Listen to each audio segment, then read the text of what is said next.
Diz a palavra de Deus: Tiago, servo de Deus e do Senhor Jesus Cristo, às 12 tribos dispersas entre as nações, saudações. Meus irmãos, considerem motivo de grande alegria o fato de passarem por diversas provações, pois vocês sabem que a prova da sua fé produz perseverança. E a perseverança deve ter ação completa, a fim de que vocês sejam maduros e íntegros, sem lhes faltar coisa alguma. Amém? Esses primeiros 4 versículos. Minha oração nessa noite é que nós saímos daqui compreendendo que provações não são, em primeira instância, obras malignas, mas grandes oportunidades de crescimento dadas por Deus.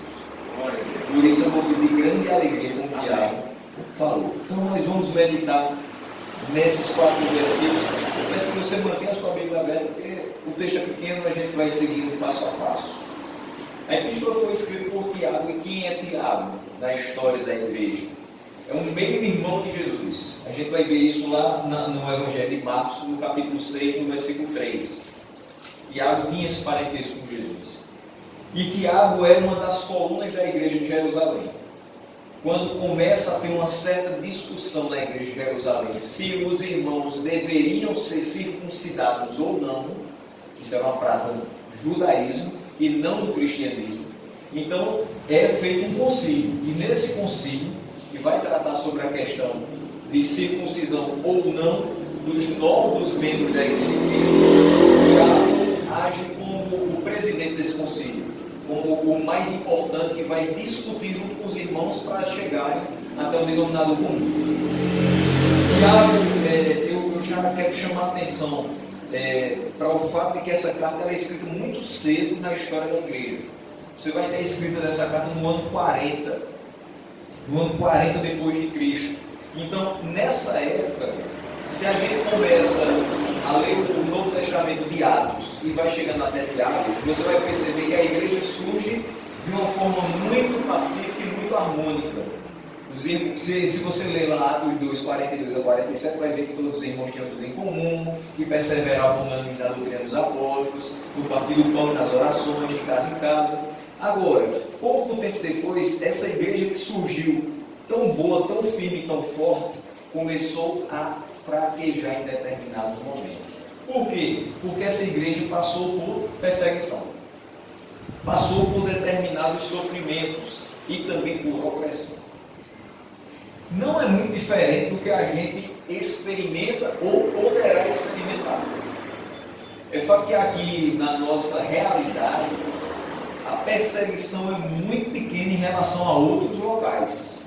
Principalmente quando a gente está em culto de missões que falam de outros países, onde a perseguição é ferrenha, a gente percebe o quanto a gente é livre, o quanto a gente é feliz, porque pode abrir as portas de uma igreja e pregar o Evangelho sem que a gente seja preso, sem que a gente seja morto.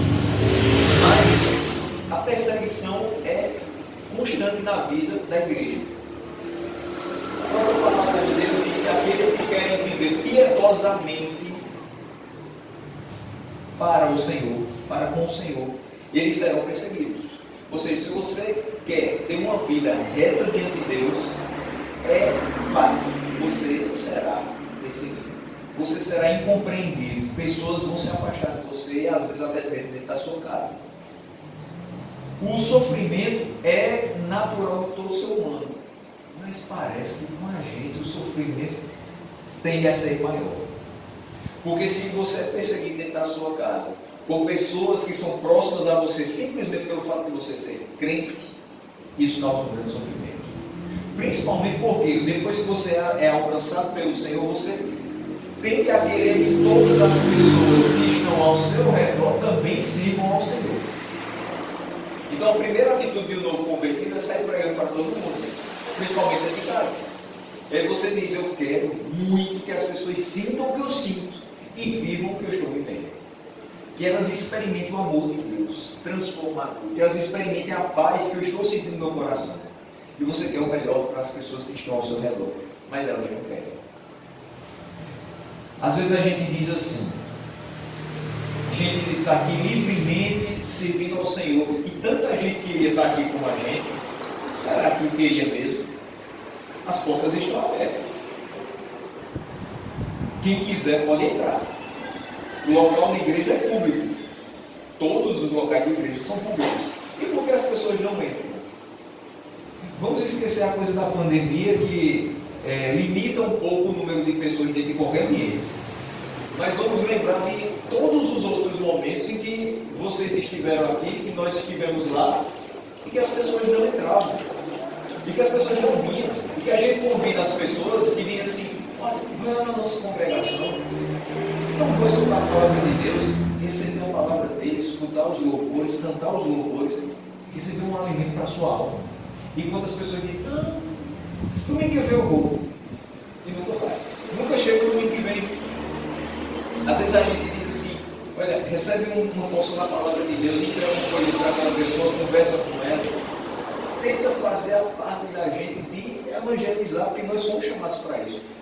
Mas as pessoas dizem, eu conheço, eu tenho Deus no meu coração, eu sigo ali dentro da minha casa, está tudo certo. Eu não quero compromisso com a igreja, porque a igreja complica as coisas. A gente sofre por conta disso também. Porque a gente quer ver as pessoas acertarem, a gente quer ver as pessoas crescerem, mas elas não querem. De fato, quando a gente pensa que muitos queriam estar aqui, a realidade é que a maioria não queria, é tanto não está. As pessoas não vêm voluntariamente para a igreja. Às vezes a gente tem que puxar, arrastar para que elas venham. E no dia que Deus se utiliza da pregação deste Evangelho para atrair as pessoas para si, elas vêm nem que sejam arrastadas, mas elas vêm. Vêm de Deus, pela ação de Deus, não pela vontade delas, mas pela vontade de Deus. E isso causa um certo sofrimento para a gente. E a opressão, naquela época, não somente de governantes, de impérios, a opressão por sermos quem somos, está aí. Nós temos pensamentos diferentes, prioridades diferentes, características diferentes, e tem que ser assim mesmo. Se a gente se igualar com o mundo, a gente não é realmente servo em Cristo. Aquilo que marca o servo em Cristo é a luta diária, constante contra o pecado. Nós não somos perfeitos. Estamos longe disso. Não somos melhores do que qualquer outra pessoa desse mundo. Mas o que marca a nossa vida, o que nos torna diferentes de todo mundo, é que nós lutamos todos os dias contra a nossa natureza pecaminosa. E isso na dependência de Deus. Então, nesse momento aqui, a igreja já passava por isso, quanto mais hoje. 2000 anos de história, a igreja continua passando por perseguição, sofrimento e opressão. E Tiago aqui vai nos ajudar nesses 4 versículos a perceber que períodos de aflição e sofrimento, períodos de aflição e provação servem para provar a nossa religião, a nossa crença, para saber se a gente está andando bem ou se não estamos seguindo de fato aquilo que a palavra de Deus nos diz. Então, Tiago, no versículo 1, vai se apresentar como autor dessa carta, como alguém que escreve a uma igreja, aos irmãos de Jerusalém. E ele diz, Tiago não se sente superior aos demais irmãos de Jerusalém. Ele não se coloca de uma forma superior àqueles irmãos, por ter um parentesco com Cristo. Mas ele se apresenta como Tiago, servo de Deus e do Senhor Jesus Cristo. Tiago se mostra da mesma maneira que nós devemos nos mostrar para com a sociedade. Quem nós somos, em que nós fomos transformados. Nós éramos mortos em delitos e pecados, disse isso Paulo ao Efésios, no 2º capítulo. Nós aqui temos a percepção de que nós fomos feitos, chamados e feitos servos de Deus. Nós precisamos manifestar essa característica, ser servo de Deus. O que é ser servo de Deus? É ser escravo da sua vontade. palavra servo, no contexto do Novo Testamento, é exatamente essa: escravo. E parece ser algo que não combina com a liberdade que nós tanto pregamos que temos em Deus. Mas veja o seguinte: quando nós entramos na vida de uma igreja, nós queremos participar ativamente da vida dessa igreja, nós precisamos ser servos de Deus. Ou seja, fazer a sua vontade. Eu sei que quando a gente se filia a uma igreja, a gente já vem com toda uma história de vida. Mesmo que você seja muito pequenininho e você seja trazido pelos pais, mas você vem com uma história de vida. Você já tem tido algumas experiências. Mas essas experiências não podem levar você a fazer algo que não é da vontade de Deus. As nossas experiências, mesmo em outra igreja, mesmo em outras religiões, não podem ser maior do que aquilo que Deus quer fazer conosco, hoje e agora. Ele é que nos conduz, Ele é que nos manda fazer aquilo que é de sua vontade. Se eu fizer tudo que é minha vontade, eu tenho certeza, a igreja do Senhor na terra não caminha. Porque às vezes minha vontade é não ir para o culto, porque eu estou cansado, eu trabalhei o dia todo. Eu já passei por aqui algumas vezes, além de ser professor de escola pública, eu trabalho como motorista e entregador. E eu já passei por aqui algumas vezes e vi a placa da igreja e eu disse: pronto, um dia nós vamos estar lá. Aleluia. Com os irmãos. Aleluia. E eu olhando assim, eu dizia: meu Deus, tem dia que a gente trabalha tanto, a gente roda tanto nessa cidade, e chega em casa que as pernas tremem. E a gente diz: um culto de terça-feira de 7h30, um culto de quarta-feira de 7h30, depois de passar 5, 6 horas dirigindo, ai meu Deus, eu estou tão cansado.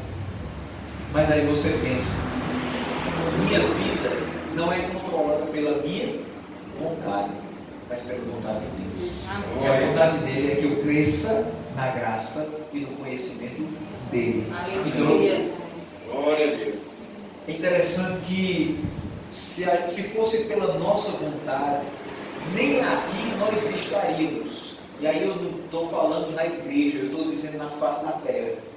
Porque pela vontade do homem, se a gente for observar, aqueles que atuam, aqueles que são os filhos da desobediência, que Efésios cita no capítulo 2, aqueles que atuam segundo o príncipe da potestade do ar, eles não têm a vida eterna. Eles não fazem a vontade de Deus. Eles estão ainda mortos em delitos e pecados. E uma vez mortos em delitos e pecados, não tem perspectiva de vida. Você encontra pessoas por aí que você pergunta: o que é que você planeja para o futuro? E ela não sabe o que fazer. Ela diz: eu não sei se eu estou vivo amanhã. Essa é uma verdade, a gente não sabe se está vivo amanhã, mas a gente tem um projeto de vida, a gente tem uma perspectiva de futuro. Qual é a perspectiva de futuro que a gente tem? Que a gente, mesmo que amanhã não abra os olhos, pela manhã, estará com o Senhor. Essa é a grande perspectiva de futuro que o crente tem. E você olha para várias pessoas em variadas situações e perguntam: se você morrer hoje, para onde você vai?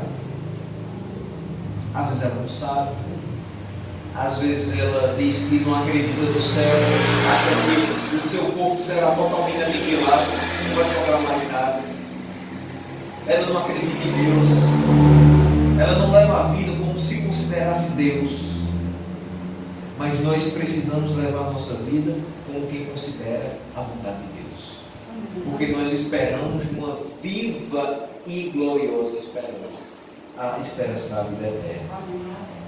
Se nós queremos testemunhar de forma eficaz nos nossos dias, nós não podemos viver segundo a nossa vontade, mas precisamos ser alinhados à vontade do Senhor, ser escravos da vontade do Senhor.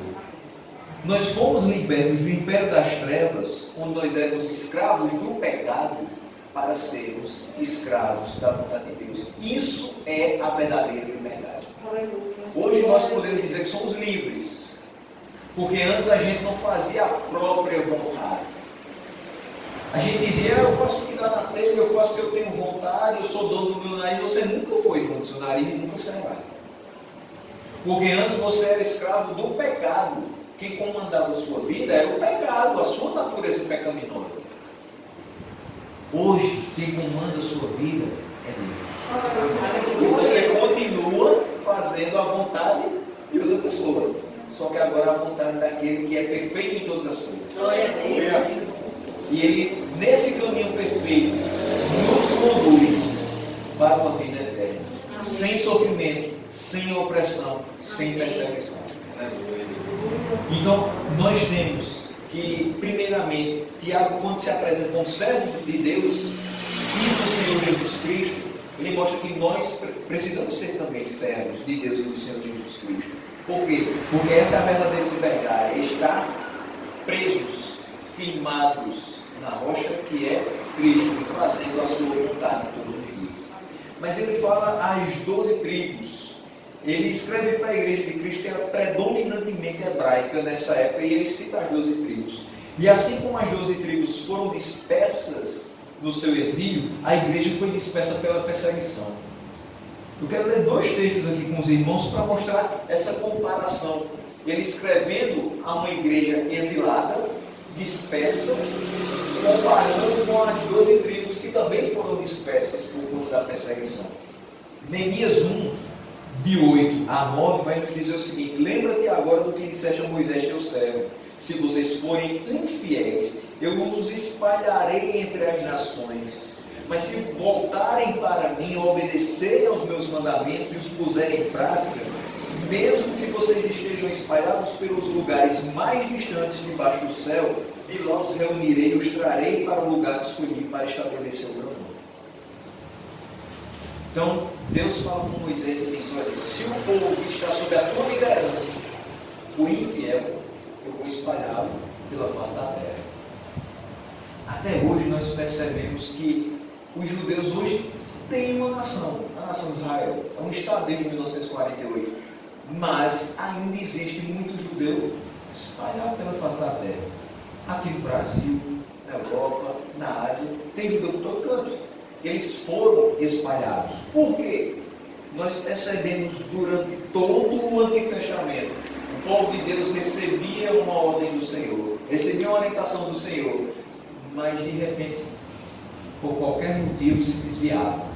Deus levantava um profeta, pregava arrependimento, aquele povo voltava-se para Deus, e daqui a pouco estava aquele povo se voltando para outros deuses. E a idolatria foi uma grande pedra no sapato desse povo. E aí Deus levantava o profeta, e ele dizia, fazia os seus decretos, dizia os decretos de Deus para com aquele povo, e aquele povo voltava a cair. E é impressionante como o povo de Deus tinha momentos de obediência e outros momentos de extrema desobediência. E era preciso que o Senhor os corrigisse. E por isso eles foram espalhados por serem infiéis. Mas ele diz que se eles se voltassem para o Senhor e fossem obedientes, o que o Senhor faria? Mesmo que eles estivessem muito distantes, o Senhor os reuniria para estar no lugar que Ele estabeleceu para ser o seu lugar, para estabelecer ali o seu nome. E a igreja, na época de Tiago, vai ser dispersa pela perseguição. Olha o que diz Atos 8:1. Naquela ocasião desencadeou-se grande perseguição contra a igreja de Jerusalém. Todos, exceto os apóstolos, foram dispersos pelas regiões da Judéia e de Samaria. Todos. Veja só, aqui tem uma coisa muito interessante. Quando ele diz todos, exceto os apóstolos, saíram, ficaram dispersos em Judéia e em Samaria. Se todo mundo correr numa perseguição, exemplo, se essas portas se fechassem e todo mundo corresse para livrar sua pele, mas a liderança não poderia correr. É isso que eu percebo nesse texto. Tiago diz que, o Lucas, o escritor de Atos, diz que todos, menos os apóstolos, estavam despertos por conta da perseguição. Então a perseguição vem e todo mundo corre. Todo mundo sente medo porque está sendo perseguido. Todo mundo vai embora para não ser morto. Mas os apóstolos ficaram. E esses apóstolos ficaram por quê? Porque a palavra de Deus precisava continuar sendo pregada. Uns saíram, outros se evadiram. Mas quem ficou naquela cidade, onde havia perseguição, precisava continuar ouvindo. Se todo mundo da cidade de Campina Grande for correr por conta da perseguição, mas pelo menos a liderança precisa continuar firme, porque sempre vai haver alguém necessitando de escutar a palavra de Deus. Com perseguição ou sem perseguição. Qual é a nossa missão? Pregar o Evangelho a toda criatura. Debaixo de pau e pedra. Pregar o Evangelho. Paulo chegava numa cidade e era perseguido, era preso, era açoitado. O que ele fazia? Levantava, sacudia a poeira da sua roupa, limpava as suas feridas e ia para outra cidade. Nessa outra cidade, o que ele fazia? Ficava quieto para não apanhar de novo, ia procurar uma sinagoga, ia pregar de novo. E era perseguido, e era maltratado. E o que ele fazia? Sacudia a poeira da sua roupa, limpava as suas feridas e ia pregar de novo. É isso que nós precisamos fazer, se quisermos realmente ser reconhecidos como servos de Deus. E a essas pessoas que estão passando por perseguição e que estão dispersas, Tiago manda saudações. E ele diz: meus irmãos, considerem motivo de grande alegria o fato de passarem por diversas provações.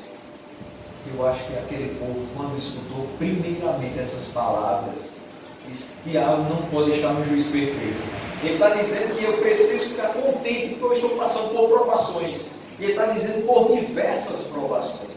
Não só uma ou duas.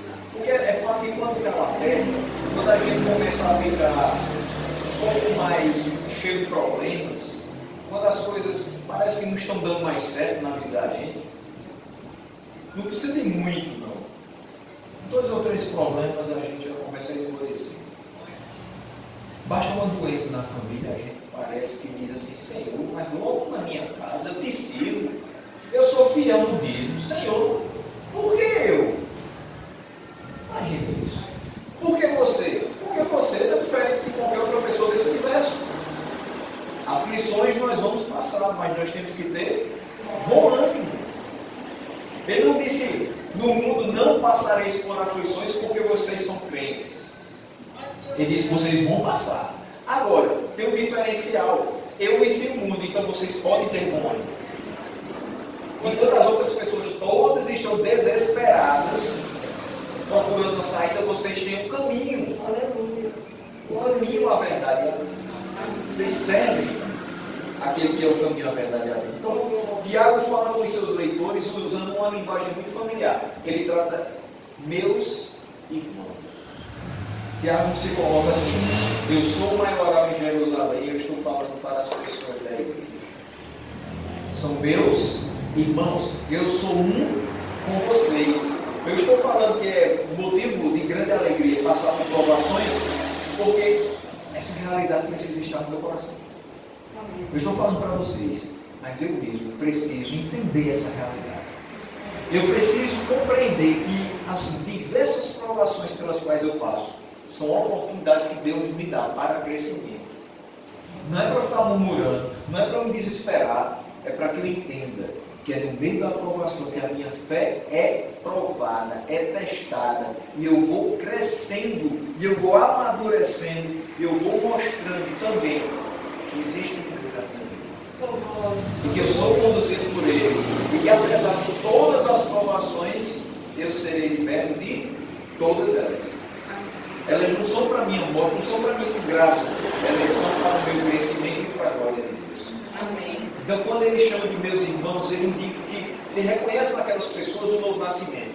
Ele não está falando para pessoas que não conhecem a palavra de Deus. Ele está falando para pessoas que conhecem a palavra, que nasceram de novo, que professaram a sua fé, que falam para as outras pessoas: eu creio em Cristo, e vivem como quem de fato crê em Cristo. Elas têm sinceridade no coração, e Tiago vê isso e fala de maneira familiar, reconhecendo isso na vida delas. E ele fala com base no que elas também apresentam, com base no que elas demonstram. Também não adianta só eu dizer assim: olha, eu sou crente. E o que é que você faz? Como você vive? O que você fala? Como você trata as pessoas? Como você anda nos locais onde você vai? Realmente é como um crente? Há um bom tempo atrás, quando eu fazia seminário, eu li um livro, Em Seus Passos, o que faria Jesus.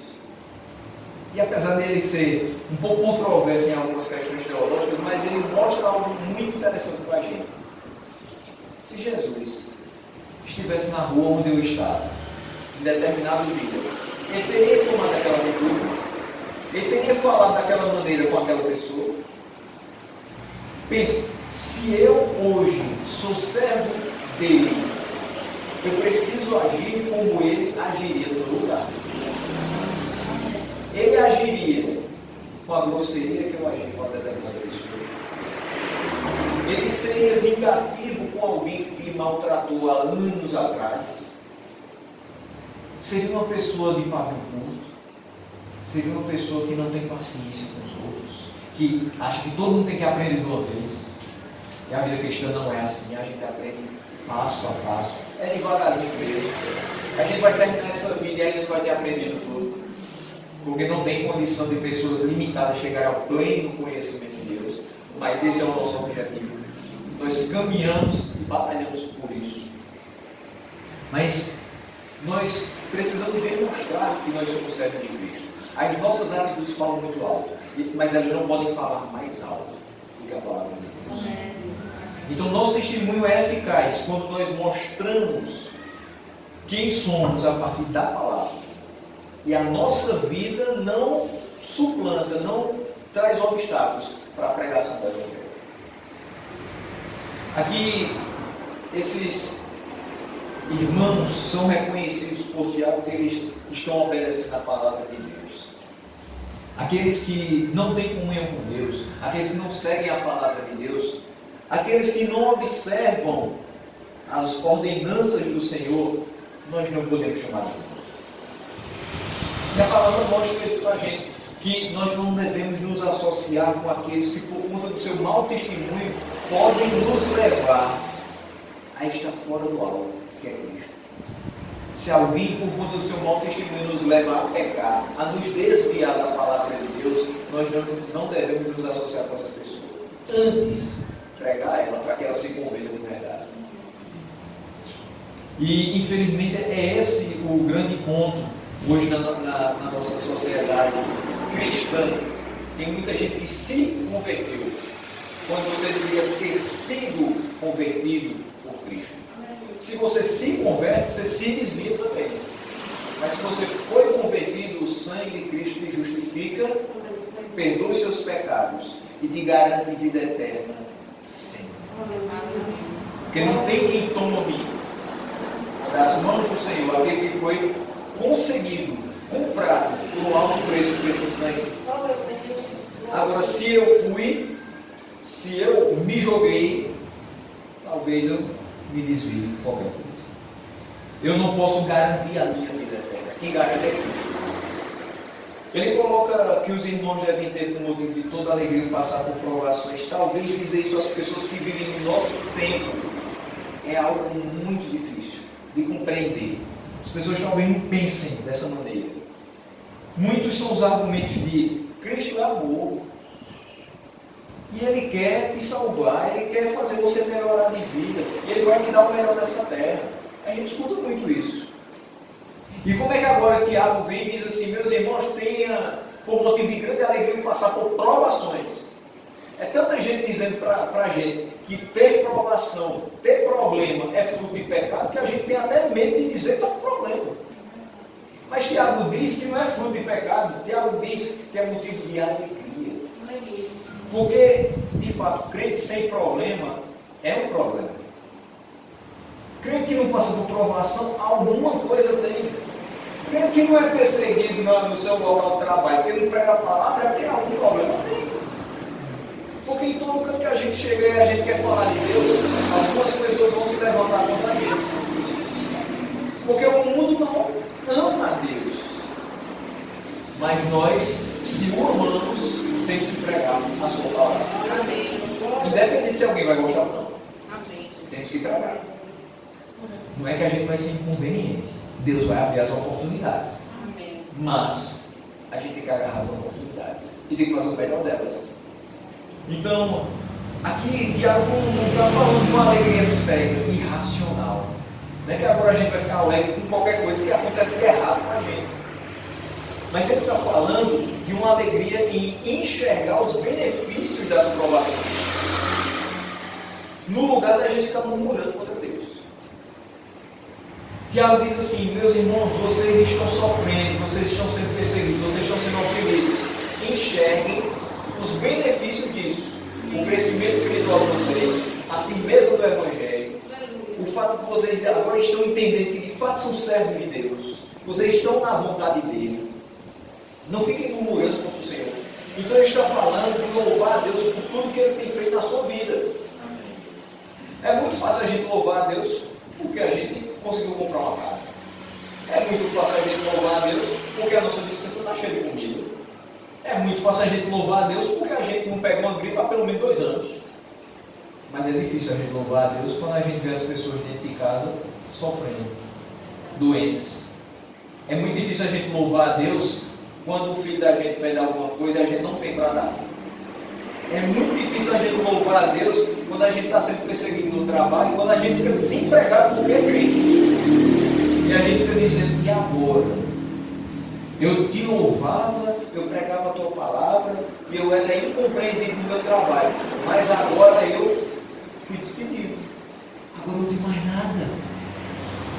A questão, meus irmãos, é que mesmo que você perca tudo na vida, se você não perder a fé em Deus, então você não perdeu nada. Aleluia. Por isso, é uma alegria passar por provações, sabendo que nós servimos ao Deus que tudo pode, Aleluia. inclusive nos livrar das provações. Então, Tiago nos exorta a buscar o entendimento do propósito de Deus. Não é dizer: Senhor, por que eu estou sofrendo? É: Senhor, para quê que eu estou sofrendo? Para que essa situação na minha vida? Qual a finalidade? Qual é a lição que o Senhor quer me ensinar com tudo isso? Então, nós temos que buscar o entendimento do propósito de Deus nas dores, nas aflições, nas tribulações, nas tristezas. Em vez de correr desesperado da igreja porque você está passando por tribulação, dizer: não, estou sofrendo demais, vou embora da igreja, porque depois que eu entrei na igreja, tudo veio acontecer errado. Não, você dobra o seu joelho, você ora a Deus, você pede que Ele te faça entender a finalidade de tudo e te faça crescer com isso. As provações não devem ser motivo de derrota ou de pesar, mas de louvor ao Deus que nos tem livrado do mal. O texto continua nos alertando para um objetivo que muitas vezes a aprovação tem: é testar a nossa fé. Olha o que aqui diz aqui o versículo 3: pois vocês sabem que a prova da sua fé produz perseverança. Então você passa por determinadas provações para que a sua fé seja provada. Lembra daquele canto Rompendo em Fé? Cada vez que a minha fé é provada, tu me dás a chance de crescer um pouco mais. É isso. É isso que esse texto está querendo dizer. Cada vez que a minha fé é provada por uma provação, por uma luta, por uma decepção, por uma tristeza, Deus está me dando a chance de crescer um pouco mais. Perseverar na oração, perseverar em fazer a sua vontade e mostrar que de fato eu sou seu filho. Então, foi requerido de Abraão que ele entregasse em sacrifício ao Senhor o seu filho Isaque, em Gênesis 22. Nossa fé precisa ser testada. A fé de Abraão foi testada. Abraão tinha esperado muito por Isaque. E aí, como poderia Deus pedir o filho que ele tanto sonhou e que ele acabou de ter nos seus braços? Como poderia isso acontecer? Como Abraão poderia entender? Senhor, mas ele é o filho da promessa. Senhor, mas eu esperei tanto tempo. Ele já veio na minha velhice e agora o Senhor pede. Sim. Deus não deixaria, obviamente, Abraão matar o seu próprio filho. Ele iria providenciar o cordeiro para o sacrifício. Mas ele tinha como objetivo testar a fé de Abraão, levando-o, por exemplo, a entender que a sua vida não deveria ser devotada ao seu filho. Seu filho não deveria ser seu ídolo. Não, meu filho, o filho da promessa, o filho que eu tanto esperei, o filho que eu tanto sonhei. Não, o foco da vida de Abraão não poderia ser Isaac. Precisava continuar sendo Deus. O maior tesouro da vida de Abraão não era Isaac, era o Senhor. Era o Senhor e as suas promessas que não falharam de modo nenhum. O Senhor chamou Abraão no capítulo 12. Ele fez promessas, dizendo que a sua descendência seria tão grande quanto as areias do mar, que ele não conseguiria contar. Mas, para que isso acontecesse, Abraão precisava ter como foco da sua vida Deus. Precisava ter fé em Deus. E sua fé provada mostra que ele, de fato, obedecia a Deus acima de todas as coisas. Mesmo que fosse para entregar o seu filho em sacrifício, ele assim faria, em obediência a Deus. Uma vez provada a nossa fé, ela produz perseverança. Então, o que acontece quando os dias de enfermidade nossa ou de um familiar começam a se prolongar? Quando você tem uma pessoa dentro de casa que já está doente há 2, 3, 4, 5 anos, o que é que isso acontece? Nós perseveramos muito mais na oração. Pelo menos eu espero que seja isso que aconteça com as nossas vidas. Eu espero que a gente não venha murmurar, mas a gente persevera mais em oração. A gente começou orando para que Deus livrasse de determinadas coisas, mas aquilo começa a piorar e a gente continua orando para que Deus continue a livrar. E para que aquilo não se alongue por muito tempo. Nós pedimos a Deus solução do caso com muito mais intensidade. Imagine a situação desse ano. A gente pensava que com 15 dias não passava. São 9 meses. Praticamente 9 meses. O último dia que eu trabalhei presencial dentro da escola foi o dia 17 de março. Hoje é 6 de dezembro. E a gente não voltou e esse ano não vai voltar. A gente pensava que com 15 dias tudo se resolveria e que as pessoas que pegassem esse bendito vírus, que elas seriam todas libertas. Que ninguém morreria. Porque era uma coisa fraca. Que a gente poderia passar sem maiores até o Deus. Faz 9 meses que a gente está vendo muita gente ser ceifada. Graças a Deus, o número é muitíssimo maior dos que são curados. Mas a gente não queria ter perdido ninguém. Não sei se você perdeu alguém da sua família. Eu perdi. E a gente é pego de surpresa. Porque em determinado momento você sabe de alguém que está ali e que qualquer momento que você precisar ou você quiser, você visita. Mas no instante seguinte, aquela pessoa está mais ali. E você não se despede, e você não conversa, e você não pede perdão, e você não libera o perdão para ela, mas ela se foi. E muitos se foram nessa situação. Enquanto a gente não sabia muita coisa de tudo isso, a gente pedia a Deus que nos livrasse de todo mal e que isso passasse rapidamente. À medida que isso foi se prolongando, a gente continuou orando a Deus para que tudo isso passasse. E cuidando dos conceitos menores possíveis. As nossas portas ficaram fechadas durante 3 meses. Campina Grande não poderia ter cultos, missas, qualquer reunião religiosa.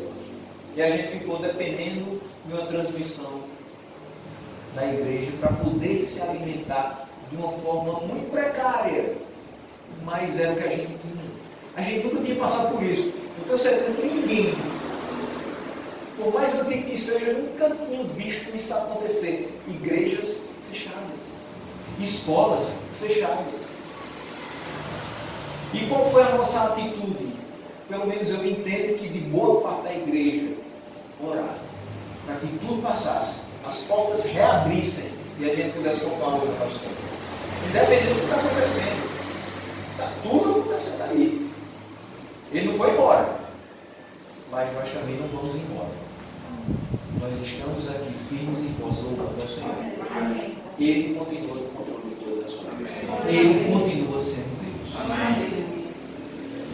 Quando nós conseguimos o que buscamos do Senhor, depois de perseverar e buscar com muito mais intensidade, o que é que geralmente ocorre? A gente relaxa. Isso é um problema. É quando a gente relaxa e deixa de ser tão perseverante assim. Eu já consegui a bênção que eu tanto esperava, eu já fui perseverante agora, está tudo certo. Não. Nós não podemos perder a noção de quem Deus é na nossa existência. Ele é muito mais do que o solucionador dos nossos problemas. Você não deve só buscar Deus quando você está com problema. Daqui a pouco você vai ter todo dia. Basta acordar e pisar fora de casa. Agora, Ele é muito mais do que o socorro nas horas de angústia. Ele é o Criador e sustentador de todas as coisas. Eu preciso louvá-lo porque Ele é, não somente pelo que Ele faz. Ele é o Rei do Universo. Ele é o Salvador das nossas almas. Ele é diante de quem a gente dobra os joelhos e tem a certeza de que Ele está ouvindo a nossa oração. Essa perseverança deve ter ação completa, ou seja, ela não deve ser por um período limitado, ou aparecer de tempos em tempos. Aí tem tempo que eu estou perseverando na oração, tem tempo que eu estou mais relaxado. Não pode ser assim. Inconstante. Nós precisamos ser constantes na perseverança. Ela é fruto da fé provada. Ela deve ser constante nas nossas vidas. É uma marca do verdadeiro cristão. O verdadeiro cristão tem os problemas mais agudos, mais críticos do universo, mas ele continua perseverando. Ele foi chamado para viver no mar de rosas. Ele foi chamado para viver na guerra. Ele foi chamado para viver deitado em berço esplêndido. Ele foi chamado para viver nas trincheiras desse universo. Porque se não for nas trincheiras, pregando a palavra daqueles que estão perdidos, nós não temos nenhum sentido na vida que nós recebemos dele de graça. Para quem nós fomos salvos? Para o louvor da glória de Deus. Como nós promovemos o louvor da glória de Deus? Fazendo a sua vontade, com a vontade dele. Ide e pregai o evangelho a toda criatura. Nós precisamos perseverar, nós não podemos esmorecer no primeiro tom. Sofreu o primeiro tropicão, já quer deixar Jesus. Não. Vá com o seu Senhor até o final da sua vida. Quais são os efeitos dessa perseverança em nós? Ela nos torna perfeitos e íntegros. É o que diz aqui no versículo 4. A perseverança deve ter ação completa, a fim de que vocês sejam maduros, perfeitos e íntegros, sem lhes faltar coisa alguma. Quanto mais nós perseveramos na palavra do Senhor, na meditação da palavra do Senhor, menos nós damos ouvido aos gritos do mundo, aos berros do mundo, aos barulhos desse mundo. Quanto mais nós perseveramos em oração, menos nós murmuramos pelos problemas que estamos passando. Porque a gente não tem tempo para isso. Eu estou perseverando em oração, eu sei que Ele está escutando, e na hora certa, na hora que Ele determinou, tudo vai se resolver. Ao invés de ficar dizendo, Senhor, mas de novo, eu, Senhor, por quê? Eu, Senhor, mas não. Tudo tem um propósito. Tudo tem um propósito. E o propósito da aprovação é a prova da nossa fé, que produz perseverança. E essa perseverança nos deixa perfeitos e íntegros. Quanto mais nós estamos próximos ao Senhor, menos nós temos a necessidade de cumprir o mundo. Porque só quem nos acalma cuida e abençoa ele. Não tem ninguém que possa acalmar o nosso coração no meio da provação, a não ser Deus. A perseverança, por último, nos ajuda a não ser deficientes em nada. Nós não podemos ser deficientes no cuidado e no trato com a nossa família. Porque às vezes a nossa família só vai ter contato com a palavra do Senhor através do nosso testemunho dentro de casa. Quantos de nós temos pessoas que ainda hoje não servem ao Senhor dentro da nossa casa? E se a gente não tiver um testemunho de verdade, eficaz, se a gente não fizer a nossa parte, testemunhando dentro de casa, essas pessoas vão ter alguma vontade de um dia estar aqui? Provavelmente não. Quantas vezes você já escutou assim, se for para ser crente igual fulano, pode deixar eu falar. Porque fulano é assim, assim, assim, e eles começam a apontar um monte de coisas. As pessoas observam a gente, e quando a gente diz assim, eu sou servo de Deus, como o Tiago diz, aí é que elas observam mesmo. Elas esperam de nós um comportamento totalmente diferente. Até porque muitos de nós mentimos demais. Fazíamos o que não era conveniente. E cometíamos coisas que hoje, olhando para trás, a gente diz, como é que eu tive coragem de fazer isso? Como é que eu tive a capacidade de fazer isso? Esse é o homem sem Deus.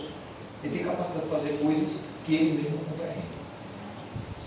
Mas, quando nós estamos em Deus, nós temos uma mudança muito radical nas nossas vidas.